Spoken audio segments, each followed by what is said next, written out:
Las emociones son inherentes al ser humano, inevitables. Son la reacción inmediata a estímulos externos que al modificar nuestros pensamientos y o expectativas sobre algo en la vida misma, de manera autónoma, es decir, de forma involuntaria, aparecen para que nuestro cuerpo reaccione en virtud de estas. Las emociones son reacciones psicofisiológicas que representan modos de adaptación a ciertos estímulos transmitidos por un objeto, personas, lugares, sucesos o recuerdos, y cómo se relacionan estas con la realidad o la imaginación, expresándose físicamente mediante alguna función fisiológica que incluye reacciones de conducta, afirma el doctor Andrés Villarreal, especialista en neurocirugía del Centro Médico Inbanco. El miedo, una de las emociones primarias que al parecer todos los seres vivos manifestamos, es un sentimiento de desconfianza que impulsa a creer que va a suceder algo negativo. Se trata de la angustia ante un peligro que puede ser real o imaginario. Y esto es muy importante. La relevancia de este matiz estriba en que aunque el peligro no exista por ser imaginario, el miedo, por el contrario, sí puede ser muy real. Se lee en abc.es.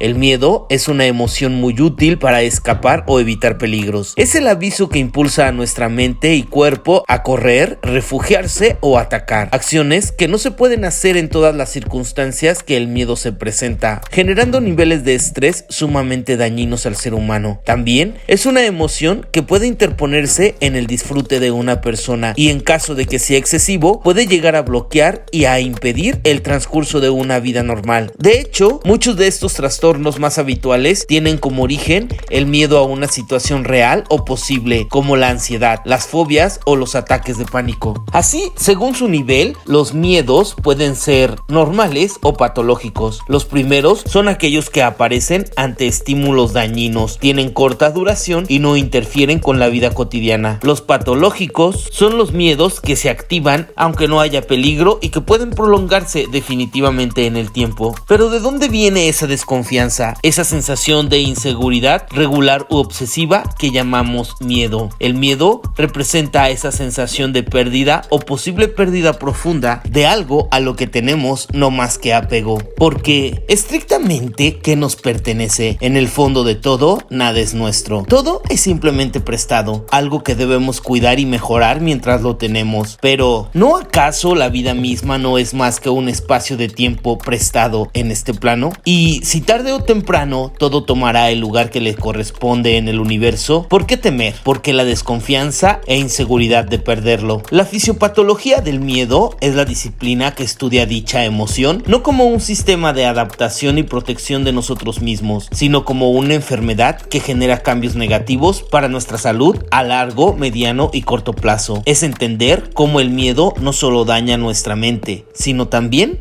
nuestro cuerpo. Para conocer el origen del miedo y por qué se hace presente en nuestra vida, se debe tener claridad que el miedo es una emoción la cual se ve transformada en el momento en el que racionalizamos. Ahí se convierte en un sentimiento. El miedo es un esquema cerebral de adaptación al entorno y constituye un mecanismo de supervivencia y defensa, el cual permite a la persona responder ante situaciones adversas con rapidez. En ese sentido es normal y beneficioso para todos los seres vivos. El estudio de las bases neurológicas del miedo se ha centrado en una región concreta del cerebro llamada la amígdala, la cual es una pequeña estructura alojada en el seno del sistema límbico, es decir, nuestro cerebro emocional. Aclara el doctor Andrés Villarreal que esta área desempeña un papel clave en la búsqueda y detección de señales de peligro. Se podría decir que trabaja de forma análoga como un detector de humo. Permanece inactiva hasta que el más mínimo estímulo amenazante la pone en marcha. Si no tuviéramos amígdala, probablemente no sentiríamos miedo, dice el doctor en el portal de inbanco.com. ¿Y qué pasaría si pudiéramos minimizar ese estímulo cuando realmente no significa un verdadero peligro? El rechazo, la vulnerabilidad emocional, el aparente desprestigio social, la escasez, entre otras, no son en realidad algo que debería significar peligroso por sí mismas. Son situaciones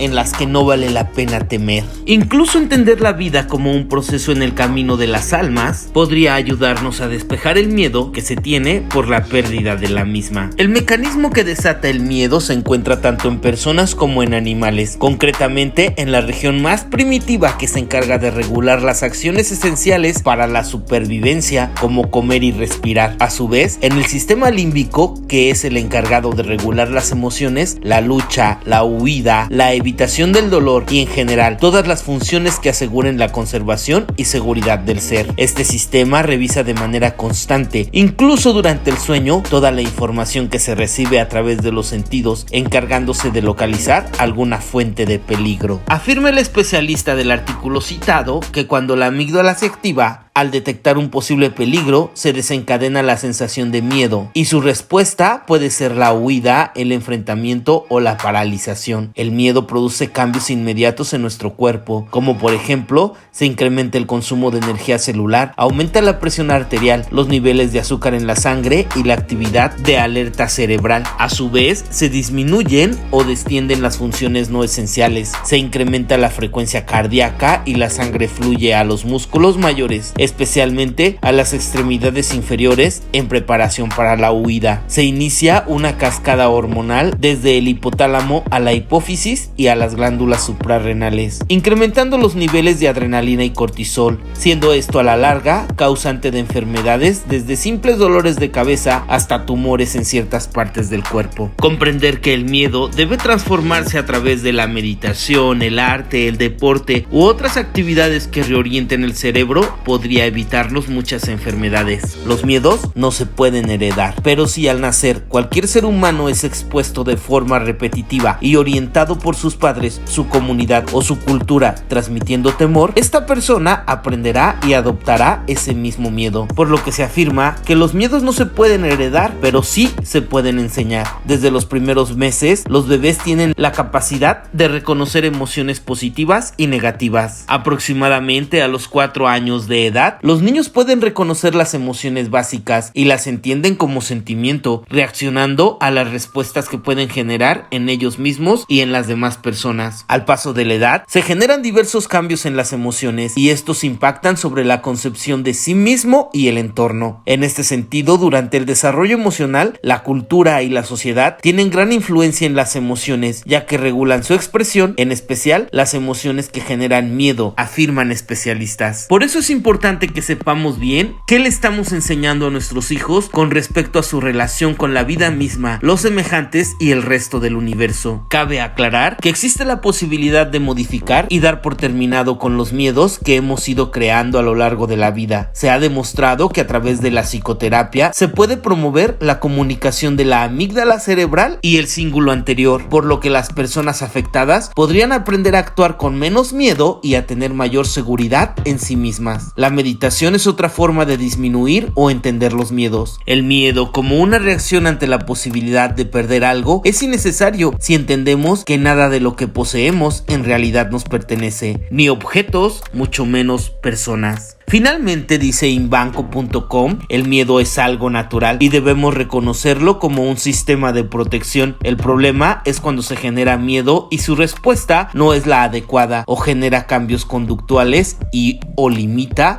nuestras actividades diarias. En este caso podríamos decir que no se está presentando un caso de protección, sino una evidente limitación, y para estos episodios sí se debe tratar de controlar y reconocer con ayuda de un profesional el porqué de esta respuesta anormal. El miedo resultó como parte del proceso de supervivencia. Sin embargo, en esencia hoy no deberíamos sobrevivir, sino más bien amar la vida, aprender a vivir para dejar de temer a la muerte, a la pérdida. Hashtag ahí dale información. Recuérdalo, compréndelo, inténtalo. Nada en este mundo debería hacernos sentir esa inseguridad. En la descripción te dejo links relacionados con el tema. Recuerda que ya puedes apoyar directamente este canal con un super gracias, lo cual te agradezco con el corazón de antemano. Por favor, comenta, reacciona con tu like o dislike y comparte con un amigo y una amiga, pues esta información nos podría servir a todos. Y por supuesto, nos vemos la próxima.